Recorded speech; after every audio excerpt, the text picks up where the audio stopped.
రాకాలోకంకి స్వాగతం. ఈ కంటెంట్ మీకు నచ్చినట్టయితే లైక్ చేయండి, మీ బంధుమిత్రులకు షేర్ చేయండి. ఇప్పటివరకు సబ్స్క్రైబ్ చేసుకోకపోతే సబ్స్క్రైబ్ బటన్ని నొక్కండి, అదేవిధంగా బెల్ ఐకాన్ని కూడా నొక్కండి. ప్రధానమంత్రి నరేంద్ర మోదీ 2 రోజుల అమెరికా పర్యటనని పూర్తి చేసుకుని భారతదేశానికి వచ్చేశారు. వచ్చి రాగానే ఎప్పట్లాగే ఆయన పనిలో పడ్డారు. విమర్శకులు అమెరికాలో సరిగ్గా ఇంగ్లీష్ మాట్లాడలేదని, ఇంగ్లీష్ ఉచ్చారణ సరిగ్గా లేదని, లేకపోతే ఆయన ట్రంప్ మాట్లాడేది అర్థం చేసుకునేందుకు అనువాదకులని, ఇంటర్ప్రిటర్స్ని పెట్టుకున్నాడని ఇటువంటి చౌకబారు వ్యాఖ్యలు చేస్తూనే ఉన్నారు.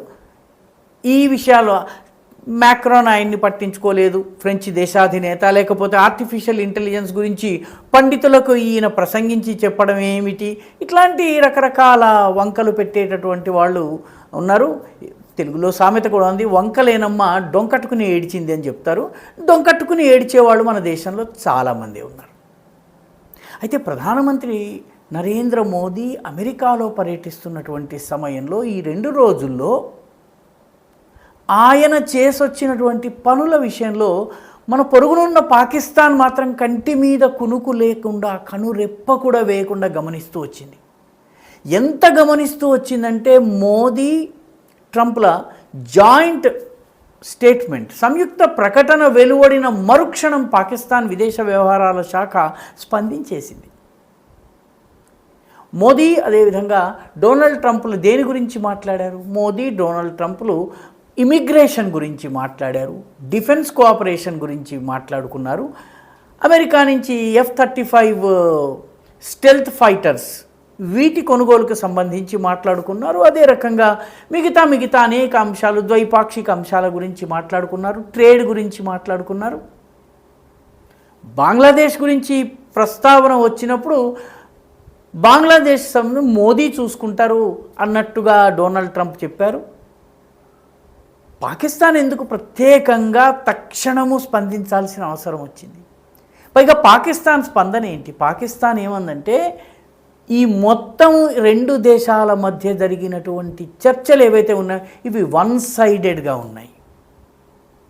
ఇది మొత్తం వాస్తవికతని పరిగణనలోకి తీసుకోకుండా కేవలం భారత్ వ్యూ పాయింట్ని మాత్రమే తీసుకున్నట్టుగా ఉన్నాయి అని చెప్పి పాకిస్తాన్ విదేశ వ్యవహారాల శాఖ ఒక ప్రకటన జారీ చేసేసింది. పాకిస్తాన్ ఎందుకు ఇంత కంగారు పడుతోంది? ఎందుకంటే డొనాల్డ్ ట్రంప్ వచ్చిన తరువాత పాకిస్తాన్కి ఇదివరకట్లాగా నిధుల వరద, ఇప్పటికే నిధుల వరద కాస్త ఒక కుళాయి లాగా అయిపోయింది. కుళాయి నుంచి ఇంకా తగ్గేటటువంటి ప్రమాదం ఉంది. పాకిస్తాన్ యొక్క ఇంపార్టెన్స్ అమెరికాకి తగ్గిపోతున్నది. ఎందుకంటే ఇరాన్ ఒక్కటే ఇప్పుడు వాళ్ళకి తలనొప్పి. ఇరాన్ని కంటైన్ చేయాలన్నట్లయితే ఇప్పుడు సిరియాని కూడాను అమెరికా తన గుప్పెట్లో పెట్టుకుంది. కాబట్టి సిరియాలో ఉన్నటువంటి జోలానీ ప్రభుత్వం అమెరికా యొక్క కీలుబొమ్మ. ఇజ్రాయిల్, అమెరికాలు ఇరాన్ని బలహీనపరిచేటటువంటి పని చేస్తున్నాయి, భౌతికంగా దేశం పైన దాడి చేయకుండానే. కాబట్టి పాకిస్తాన్ అవసరం లేదు. అదేవిధంగా ఆఫ్ఘనిస్తాన్కి సంబంధించినంత వరకు ఆఫ్ఘనిస్తాన్లో కూడాను అక్కడ ఉన్నటువంటి ఆఫ్ఘాన్ తాలిబాన్లు ఎవరైతే ఉన్నారో వీళ్ళు ఖతర్ ద్వారా అమెరికాతో సంబంధాలు కలిగి ఉన్నారు. పర్యవసానంగా పాకిస్తాన్ అవసరం లేకుండా గడిచిపోతుంది. హఠాత్తుగా పాకిస్తాన్కి అంతర్జాతీయ అనాథ అయిపోయింది. చాలా కీలకమైనటువంటి పొజిషన్లో ఉన్నామని చెప్పుకుంటున్నప్పటికీ పాకిస్తాన్ ఇప్పుడు పట్టించుకునే వాళ్ళు లేరు.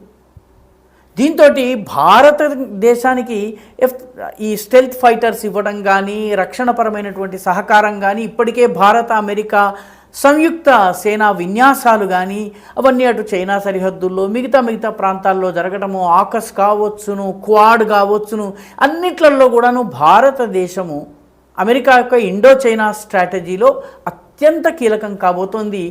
ఇండో పాక్ అనేటటువంటి పదము ఇప్పుడు చెత్తబుట్టలో పడిపోయింది. ఇప్పుడు ఇండో పసిఫిక్ వచ్చింది. పాకిస్తాన్, ఆఫ్ఘనిస్తాన్, ఆఫ్ పాక్ అన్నటువంటి పదజాలం ఉండేది. ఇప్పుడు ఆఫ్ పాక్ కూడా పోయింది. దీంతో పాక్ అనేది ఒంటరిగా మిగిలింది. ఆఫ్ పాక్ కరివే పాక్ అయిపోయింది ఒక రకంగా చెప్పాలంటే. దీంతో పాకిస్తాన్కి ఈ చర్చలన్నింటినీ చూసేటప్పటికీ కంగారు పుట్టుకొచ్చి తక్షణం స్పందించింది.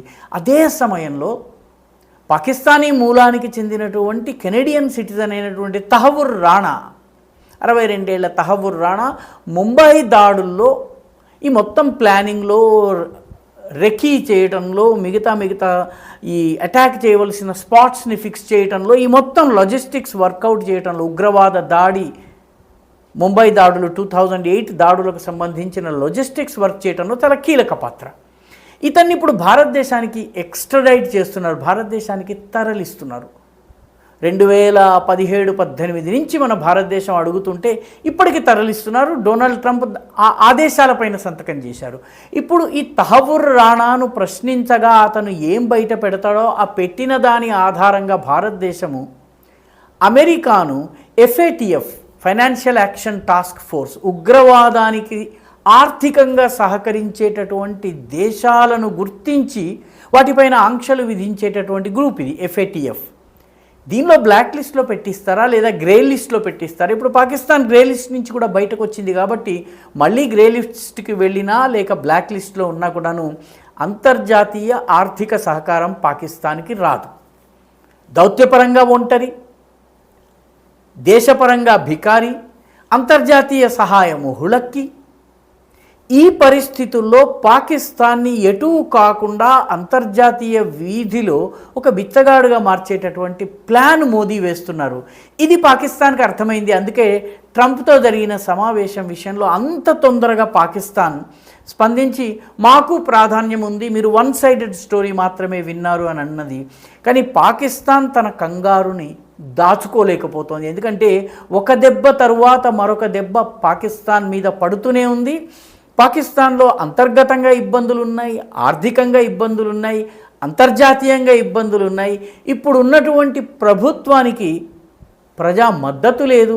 ఈ మొత్తం పరిస్థితుల్లో అంతర్జాతీయంగా పాకిస్తాన్ నానాటికి తీసికట్టు నాగంభొట్టులాగా అయింది. ఆ పని మోదీ చేశారు. అందుకనే ఈ సమావేశం విషయంలో పాకిస్తాన్ అలా కంటి మీద కునుకు లేకుండా నిద్రలేని రాత్రుల్ని గడుపుతోంది. ఈ వీడియో మీకు నచ్చినట్టయితే లైక్ చేయండి, షేర్ చేయండి, ఈ ఛానల్కు సబ్స్క్రైబ్ చేయండి. మీ అభిప్రాయాన్ని కమెంట్ల రూపంలో తప్పనిసరిగా పంపించండి.